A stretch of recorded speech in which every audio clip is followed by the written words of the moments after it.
Вработените во јавниот сектор добија мартовска плата, но без покачувањето од 12%, како што е според општиот колективен договор.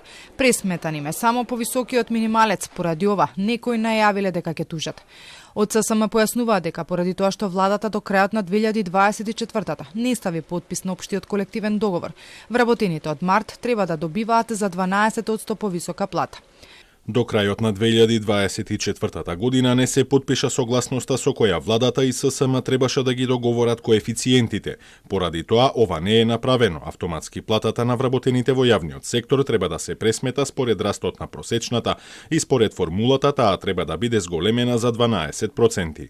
Заменик министерот за економија Ристевски, иако ги знаел врските од општиот колективен договор, најави дека и следната, априлската плата, ќе биде без ова покачување. Не дека не ги знаеме врските и јас сметам дека тоа, ако се договорат во Министерството за јавна администрација, со платата од мај месец ќе биде нивелирано, изедначено и ќе бидат задоволни сите вработени во јавната администрација. Па еве ние оставаме тука вели од март, па добро, априлските како ги нема, ова нема да важи во априлските. Априлските плати ќе бидат пресметувани по истиот основ како и претходно.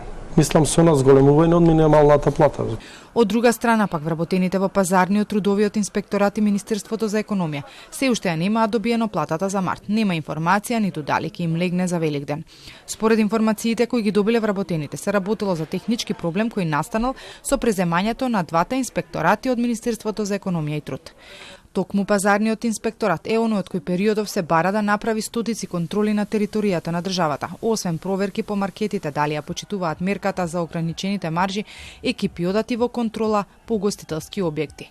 Министерството за економија и труд пак е во центарот на истрагата за трагедијата во Кочани.